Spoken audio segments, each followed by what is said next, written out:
Smart marketers, এটা বলতে পারেন যে মার্কেটিং ফাও পেসাল পার্ট 2 বা এপিসোড 2। এখানে কথা বলবো বিভিন্ন বিজনেস মডেল নিয়ে। এটার মধ্যে একটা কনফিউশন আছে, যেমন B2B, B2C, C2C, হ্যাঁ, ই কমার্স। তো ই কমার্স কি, B2B কি, C2C কি, হ্যাঁ, এগুলো নিয়ে একটু কথা বলবো, কিছু কনফিউশন দূর করা আর কি, তাছাড়া কিছু না। এটা পাশাপাশি একটু কথা বলবো যে এই ধরনের বিজনেস মডেলের ক্ষেত্রে মার্কেটিং ফোকাস কি হওয়া উচিত, মানে মার্কেটিং এর কোন চ্যানেলগুলোতে আসলে আপনি মার্কেটিং ফোকাস করবেন। পাশাপাশি ধরেন একটু কনফিউশন দূর করা, বা আপনি নিজেও একটু চিন্তা করতে পারবেন যে কিরে আমি আসলে কোন মডেলটা নিয়ে কাজ করতেছি, তাহলে আমার কোন মার্কেটিং চ্যানেলে ফোকাস করা উচিত। তো আমরা যদি প্রথমে ধরো B2B বিজনেসের কথা বলি, মানে বিজনেস টু বিজনেস, মানে এক বিজনেস যখন আরেক বিজনেসের কাছে প্রোডাক্ট সেল করে বা সার্ভিস সেল করে, সেটাকে আমরা B2B বিজনেস বলতে পারি। যেমন ধরো,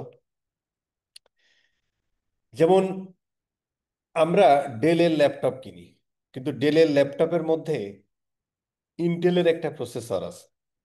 এই প্রসেসর কি ডেল তৈরি করে? না, ইন্টেল তৈরি করে।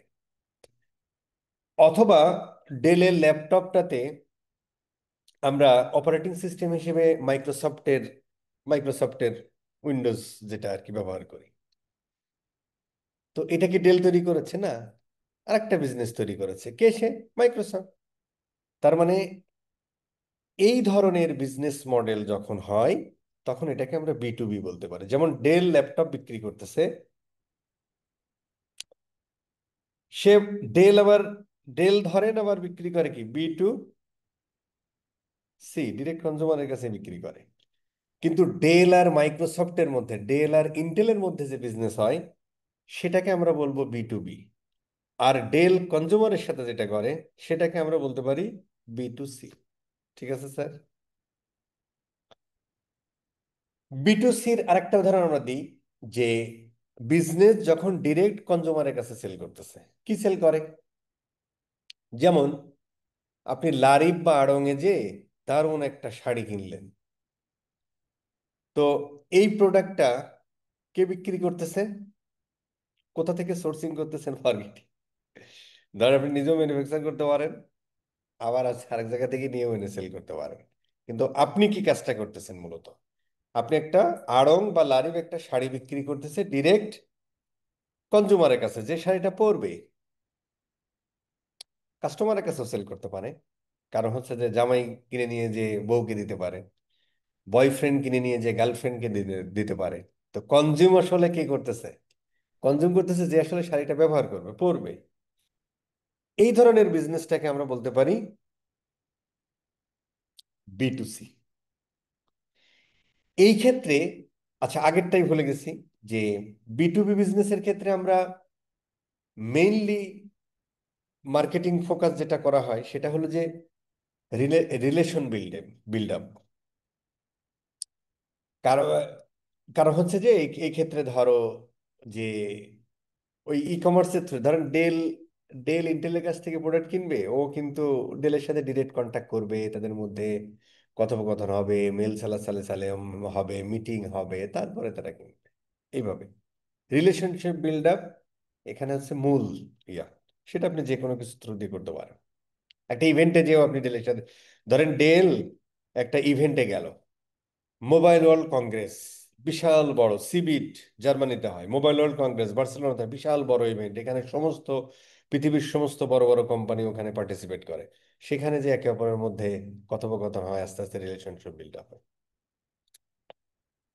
আর B2Cর ক্ষেত্রে ধরেন আমরা মার্কেটিং ফোকাস করি, ধরো আমরা এখানে একটু ব্র্যান্ডিং করতে হয় আর কি, হ্যাঁ, মানে ট্রাস্ট ওর্দিনেস, ক্রেডিবিলিটি ব্র্যান্ডের তৈরি করতে হয়, দেন বিক্রি করতে হয় আর কি, তাই না? এখানে ইমোশনাল ব্যাপার স্যাপার থাকে, সাইকোলজিক্যাল ব্যাপার স্যাপার থাকে, এভাবে কনজিউমারের কাছে যেতে হয় আর কি। আরেকটা হচ্ছে D2C। Direct to consumer. এ কি করে? ব্র্যান্ড বা ম্যানুফ্যাকচার, মাঝখানে কোনো লোক নাই, সে ডিরেক্ট ম্যানুফ্যাকচার করে, তারপরে মালটা কিনেও আনতে পারে। ধরেন আপনি চায়না থেকে একটা মাল কিনে কনজিউমারের কাছে দিলেন, মাঝখানে কোনো ভায়া নেই। ঠিক আছে? এই যে এই জিনিসগুলোকে আমরা বলি হচ্ছে D2C। এখন B2B, B2C আর D2Cর মধ্যে তাহলে পার্থক্য কি হলো? আমি কোনো পার্থক্য খুঁজে পাই না ভাই। ঠিক আছে, আমি কোনো পার্থক্য খুঁজে পাই না। তবে আমার কাছে মনে হয় এটা আমরা সংজ্ঞায়িত করেছি, একটা ব্র্যান্ড বা একটা ম্যানুফ্যাকচার ডিরেক্ট সেল করে আর কি। হ্যাঁ। তো B2Cর ক্ষেত্রে হয়তো আপনি কোনো জায়গা থেকে প্রোডাক্ট কিনে এনেও বিক্রি করতে, যেমন চায়না থেকে একটা মাল এনে আপনি কনজিউমারের কাছে বিক্রি করেন, এটা হয়তো B2C হতে পারে। আর D2C, ব্র্যান্ড বা ম্যানুফ্যাকচার, মাঝখানে কোনো ডিস্ট্রিবিউশন ছাড়াই সেল করা। তো ভাই B2C তো আমরা কোনো একটা ডিস্ট্রিবিউশন রাখি না। বাট হ্যাঁ, B2C তে কিন্তু আমরা ডিস্ট্রিবিউশনও রাখতেও পারি। যেমন ধরেন ওয়ালটন বা এরকম ইলেকট্রনিক্স পণ্য যেটা আছে, ওয়ালটনটা কি করে? ওরা হচ্ছে ডিলারশিপ মডেল। তার মানে ওরা মালগুলো ডিলারের কাছে দেয়, ডিলার থেকে কনজিউমারের কাছে দেয়। তো এইটুকুর পার্থক্যের জন্য আমরা এইভাবে সংজ্ঞায়িত করেছি আর কি স্যার। এছাড়া খুব একটা পার্থক্য নাই আর কি। বা মাঝখানের ওই ডিস্ট্রিবিউশন যে চ্যানেলটা, মানে যারা হচ্ছে ডিস্ট্রিবিউটর আছে, ওদের মাধ্যমে, তার মানে এটা ওই সাপ্লাই চেইনটা একটু বড় হইলো আর কি। আর কনজিউমারের ক্ষেত্রে, D2Cর ক্ষেত্রে আপনার সাপ্লাই চেইনটা ছোট। ভাই আপনি প্রোডাক্টটা ম্যানুফ্যাকচার করলেন, দেন ডিরেক্ট এসে কনজিউমারের কাছে সেল করেন, এইভাবে আর কি ডিভাইডেড হয়েছে আর কি। ঠিক আছে স্যার? তো এই ক্ষেত্রে আমরা সাধারণত ইমেল মার্কেটিং করি, সোশ্যাল মিডিয়া মানে ফেসবুক মার্কেটিং করি, ইউটিউব মার্কেটিং করি, এই জায়গাগুলোতে ফোকাস করি। B2Cর ক্ষেত্রেও কিন্তু ভাই আপনি এটা করতে পারেন আর কি। ঠিক আছে? তার মানে পার্থক্য খুব কম। এখন প্রশ্ন হলো B2B, B2C, D2C, তাহলে ই কমার্সটা কি? আপনি এই বিজনেসগুলো যখন অনলাইনের মাধ্যমে করবেন, তখনই সেটা হয়ে যাবে ই কমার্স। তার মানে ই কমার্স কি? ই কমার্স একটা প্রক্রিয়া, একটা প্রসেস, কিভাবে আপনি মার্কেটিংটা করবেন। আর ওইগুলোকে আমরা B2B, B2C, D2C, এগুলোকে আমরা কি বলছি? এগুলোকে আমরা বলছি জাস্ট আমার বিজনেসের মডেল। তার মানে হচ্ছে যে আমি প্রোডাক্ট নিজে বানাচ্ছি, নাকি বাইরে থেকে কারো কাছ থেকে এনে দিচ্ছি, নাকি হচ্ছে যে আরেকজন তৈরি করতেছে সেইটা নিয়ে আমি নিজেই ব্যবহার করতেছি। আরেকজন তৈরি করতেছে মানে ইন্টেল তৈরি করতেছে, ডেলের ল্যাপটপের মধ্যে ইউজ করতেছেন B2B। তার মানে এখানে সাপ্লাই চেন এখানেও খুব একটা বড় না, ও তৈরি করে আপনাকে দিচ্ছে, দেন ওইটা আবার আপনি কিন্তু B2C করতেছেন স্যার। তাই না? তার মানে এটাকে আমরা বি টু সি, B2B2C বলতে পারি। ঠিক না? সো এইভাবে আপনি হাজারো সংজ্ঞায়িত করতে পারেন, কোনো সমস্যা নেই। মাঝখানে এই অপারেশন প্রসেসটা একটু, সাপ্লাই চেন ইয়াটা একটু বড় হচ্ছে, কারো ছোট হচ্ছে, এই আর কি। ঠিক আছে স্যার? এখন এইটার মধ্যে ধরেন আসলে কি হচ্ছে, মানে এইটা, ধরেন এই যে আপনি জানলেন, জানাতে আপনার কি হলো? ধরেন আপনি এগুলো কোনোটাই জানতেন না, তো এতে কি আপনার বিজনেসে কোনো হ্যাম্পার হয়েছিল? বা এগুলো আপনি জানলেন, জানার পরেও কি আপনার বিজনেসের কোনো উন্নতি হয়েছে?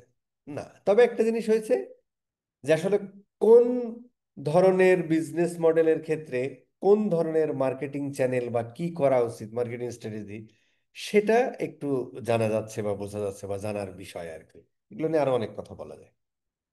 ঠিক আছে স্যার? আচ্ছা, এখন আমাদের এছাড়াও ধরেন আরো অনেক কিছু আছে। যেমন ধরেন আমরা বিক্রয় ডট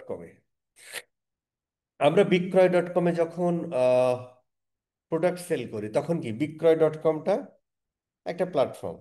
এখানে বিক্রি করতেছে, ধরেন আপনার একটা মোবাইল নষ্ট হয়েছে ভাই, ঠিক আছে, এটা আপনি সুন্দর করে ছবি তুললেন, বিক্রয়.কমে দিলেন, আর কে কিনলো? কে কিনতেছে? আপনার মতো আরেকজন ইউজার। তার মানে এটাকে আমরা C2C, কনজিউমার টু কনজিউমার বলতে পারি। মাঝখানে কি? বাট এটাও কি একটা ই কমার্স নয়? এটা কি, এটার কি আপনি মার্কেটিং করেন না? অনলাইনের থ্রু দিয়ে মার্কেটিং করলে বেসলেই তো সেটা ই কমার্স হয়ে গেল, ঠিক না? আরেকটা ধরেন যে ফাইবার বা আপওয়ার্কে আপনি কি করেন? ফাইবার বা আপওয়ার্কে আপনি একজন কি, আপনি একজন আহ আপনি ধরেন এখানে কনজুমার বা সেবা দানকারী। ঠিক, কনজুমার ঠিক বলা যায় না, বলতেও পারেন আর কি। আমরা কি করি বা এটাকে আপনি কি দিয়ে সংজ্ঞায়িত করবেন আমাকে বলবেন কমেন্টে। যে ধরেন আমি আমার সার্ভিসটা বিক্রি করছি কোন একটা বিজনেসের কাছে, তাহলে এটাকে কি বলবেন? C2, মানে C2B, বিজনেসের কাছে বিক্রি করতেছেন। এখন এখানে AC মানে কি? AC মানে অথবা এফ F2C বলবেন, মানে ফ্রিল্যান্সার টু বিজনেস। তো এইটারে কিভাবে সংজ্ঞায়িত করবেন আপনি আমাকে মানে কমেন্টে জানাবেন। বা এইটাকে যদি আপনি এভাবে সংজ্ঞায়িত নাও করেন তাহলে কি আপনার ফ্রিল্যান্সিং বসে থাকবে নাকি? আচ্ছা, এইবার ধরেন অনেক কোম্পানি আছে, যেমন বাংলাদেশে আমি ডিভাইন আইটিকে চিনি, রিফ সিস্টেমকে চিনি, টাইগার আইটিকে চিনি, একসময় কম্পিউটার সোর্স করতো। এরা হচ্ছে গভর্নমেন্টকে প্রোডাক্ট সেল করে। রিফ সিস্টেম BTCL BTRC তে অনেক প্রোডাক্ট সেল করেছে। তো এইগুলোকে আমরা বলতে পারি B2G, বিজনেস টু গভর্নমেন্ট। ঠিক আছে স্যার, ওই গভর্নমেন্টের ওই প্রোডাক্টগুলো গভর্নমেন্ট নিজেও ইউজ করতে পারে, আবার কনজিউমার লেভেলে দিয়ে দিতে পারে। ঠিক আছে স্যার। আবার আমরা যখন ধরেন আমরা একটা অনলাইন পোর্টালে ট্যাক্স, NBR এর ইসে ট্যাক্স পোর্টালে আমরা অনলাইনে ট্যাক্স জমা দিতে পারি না? তো এইটাকে আপনি কি বলবেন? এইটাকে গভর্নমেন্ট টু কনজিউমার বলবেন। মানে আমি ট্যাক্স পেয়ার, আমি গভর্নমেন্টকে ট্যাক্স দিচ্ছি। এটা কিভাবে সংজ্ঞায়িত করবেন? তাই না? এটাও তো একটা বিজনেস, গভর্নমেন্টের বিজনেস না? গভর্নমেন্ট টাকা কামাচ্ছে না আমাদের থেকে, এরকম আর কি। এরপরে ধরেন যে দারাজ, দারাজ কি করে ভাই? এক বিজনেস, দারাজও একটা বিজনেস, দারাজের থ্রু দিয়ে যাচ্ছে কনজিউমারের কাছ থেকে। তার মানে আমরা কি এটা কি বলি? B2B, business to business to consumer, এটা বলতে পারি না? এই আর কি। বাট এটা ওরা কি করতে, ওরা ই কমার্স করতেছে না? ওরাও ই কমার্স করতেছে। এরপরে ধরেন আপনি বিকাশ বা নগদে কি করেন? মাঝখানে বিকাশ, আপনি কে? আপনি একজন কনজিউমার, টাকাটা দিচ্ছেন কি আরেকটা কনজিউমার। এটাকে আবার ওরা পিয়ার টু পিয়ার, P2P সংজ্ঞায়িত করেছে। বাট এটা যদি আপনি P2P সংজ্ঞায়িত না করেন তাহলে ওখানেও আপনার যে মার্কেট, মানে এটাও ধরেন কনজিউমার, বিজনেস টু কনজিউমার ভাই, ওই একই স্ট্র্যাটেজি। ঠিক আছে স্যার। এইরকম আর কি। আবার অনেক কোম্পানি তার এমপ্লয়ীদের মাঝে প্রোডাক্ট বিক্রি করে, এটাকে কি বলবেন? Business to employee. তো এইভাবে অনেক কিছুই সংজ্ঞায়িত করা যায়। তো মূলত আসলে ই কমার্স, যখন আমরা কোনো একটা কিছু অনলাইনে, মানে ই কমার্সের সংজ্ঞা অনুযায়ী তাই তো, ই কমার্সের থ্রু দিয়ে যখন আমরা কোনো প্রোডাক্ট সেল করি সেইটাকে আমরা বলবো হচ্ছে ই কমার্স বিজনেস, তাতে কোনো সন্দেহ নাই। বাট আমার বিজনেস মডেল B2B হতে পারে, B2C হতে পারে, D2C হতে পারে। হ্যাঁ, আহ, এই যে ইয়া যেটা করে B2B2C, মানে দারাজ যেটা করে এটা হতে পারে। ঠিক আছে, দিন শেষে কি সবগুলো ই কমার্স। ঠিক আছে sir, thank you very much. বেঁচে থাকলে আবার কথা হবে ফাও ফেসালে।